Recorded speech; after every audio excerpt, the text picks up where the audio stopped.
ओम श्री गणेशाय नमः। ओम नमो भगवते वासुदेवाय।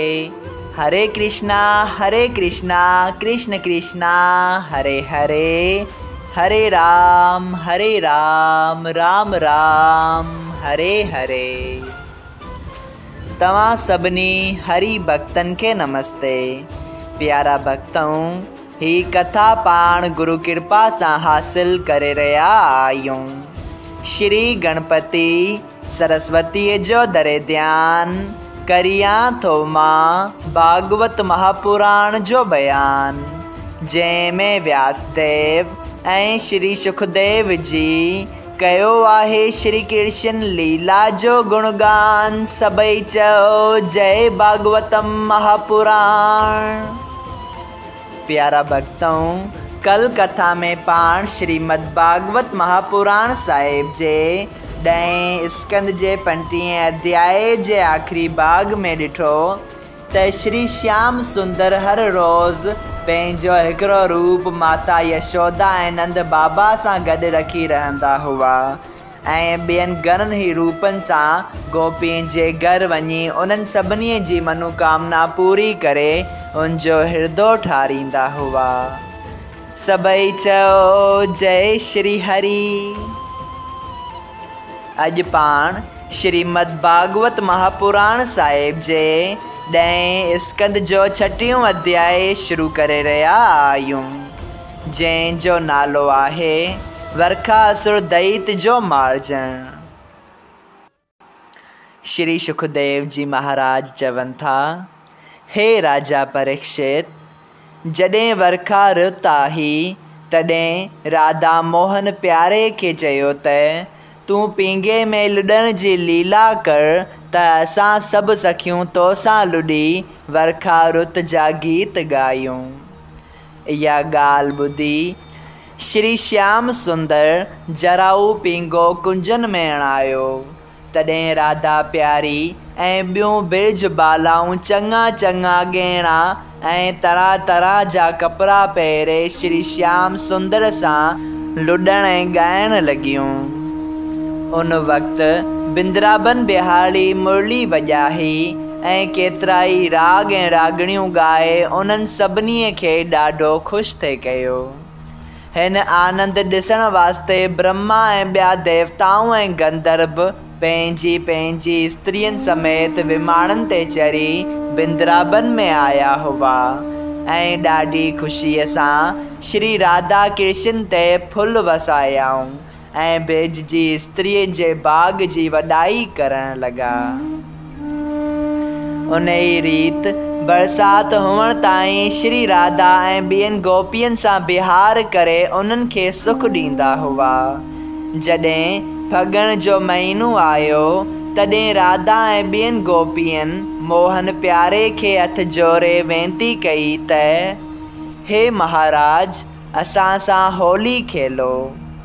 इहा ॻाल्हि ॿुधी नंदलाल चयो त तव्हीं वञी पंहिंजे पंहिंजे घर तयारी कयो त मां बि पंहिंजनि संगतियुनि सां गॾिजी ओॾां होली खेॾणु ईंदसि।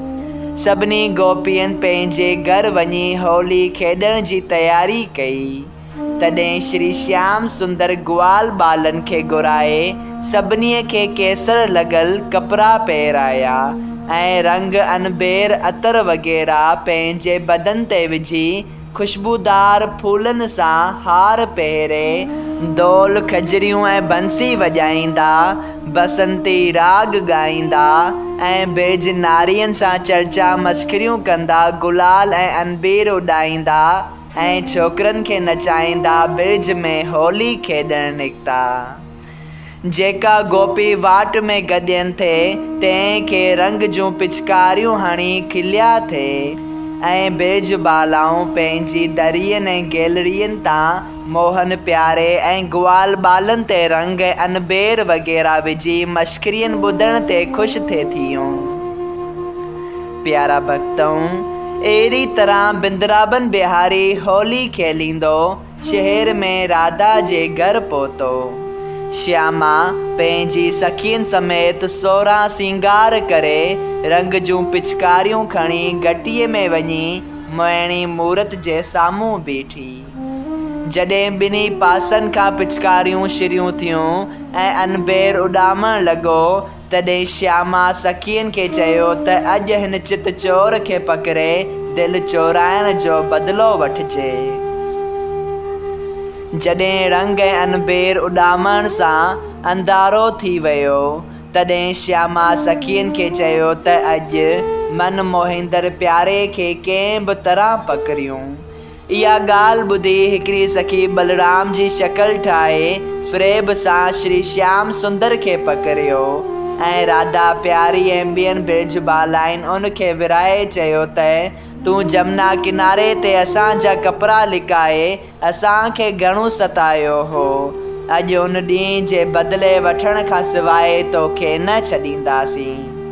ईअं चई हिकिड़ी गोपी श्री श्याम सुंदर जो पीतांबर खसे वरितो ऐं ॿी उन जी अखियुनि में कजल पाए मथे ते सिंदूर लॻायो ऐं कंहिं गहना ऐं कपिड़ा पाए उनखे स्त्री रूप बणाए छॾियो।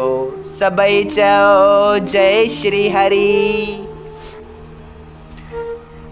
प्यारा भक्तों, जॾहिं श्याम सुंदर खे स्त्री रूप में ॾिसी सभु ग्वाल बाल खिलण लॻा, तॾहिं मुरली मनोहर हिकिड़े ग्वाल खे सखी रूप ठाहे राधा प्यारीअ जी टोलीअ में मोकिलियो ऐं पंहिंजो पीतांबर कंहिं तजवीज़ सां घुरायो।